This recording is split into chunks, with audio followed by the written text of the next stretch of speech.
Okay, so this is the third video on lesson 1.6, which we're actually throwing in 11.4 into that, as you can see. And we are just going to cover the area of regular polygons today. We're going to cover composite figures with our lesson tomorrow over volume.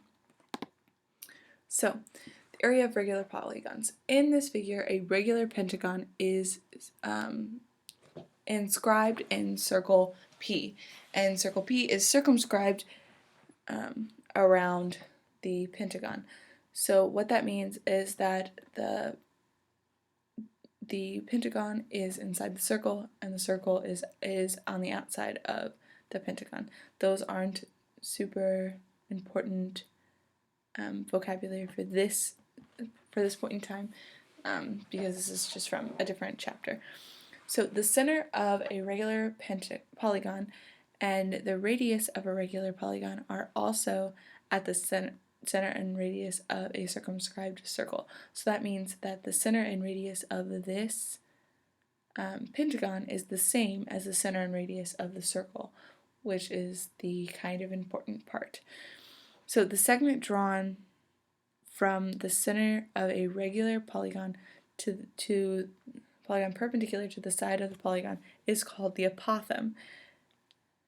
Its length is the height of an isosceles triangle that has two radii as legs. So these are both the radii, and this here is called your apothem, meaning that this here is a right triangle, and these two triangles are actually congruent to each other. Again, this is more vocabulary than we really need for this chapter, but we're just taking this section and putting it in chapter 1. So the central angle of a regular polygon has its vertex at the center of the polygon and its side passes through consecutive vertices of the polygon. The measure of the central angle of an n-gon is 360 divided by n. This basically means that if I wanted to find what this angle here was, I could just take 360 and divide it by how many sides there are, and that would give me that central angle. So in this case, it would be 360 divided by 6, which is 60, I do believe.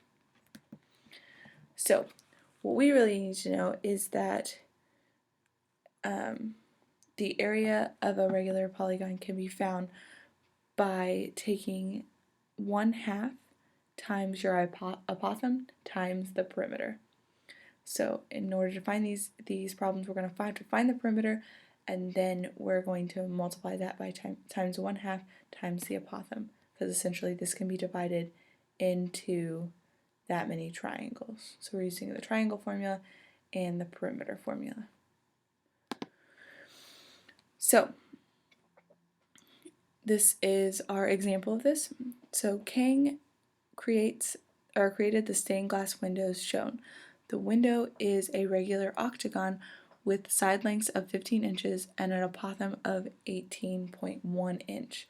So inches there. What is the area covered by the window? So I redrew this picture because the one in the book is messy. So this 18.1 is our apothem, so it's from the center to the outside, and each of our side lengths is 15. So our formula, well, is 1/2 times the apothem times the perimeter. So first I have to find perimeter, and since each side length is 15 and there are 8 of them, I can just do 15 times 8. And so my perimeter is 120 inches.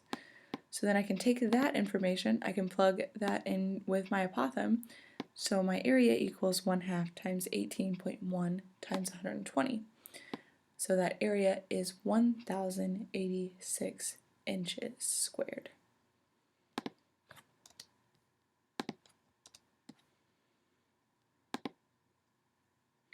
So the cover of the hot tub shown is a regular pentagon. If the side length is 2.5 feet and the apothem is 1.7 feet, find the area of the lid to the nearest tenth.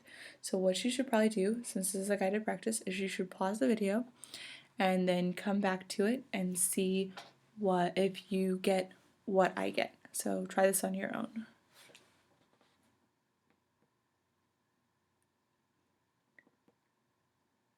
Alright, so hopefully you have tried this. So again, you're going to want to use the formula 1/2 times the apothem times perimeter. And in this case, our perimeter can be found by doing 2.5 times 5, since this is a pentagon. So your perimeter is 12.5. So you get 1/2 times 1.7 times 12.5, which gives you an area of 10.625 feet squared. And since this is actually to the nearest tenth, you can take this 2.5 off, and it can be 10.6 feet squared. And your homework is to do a worksheet. Thanks, guys.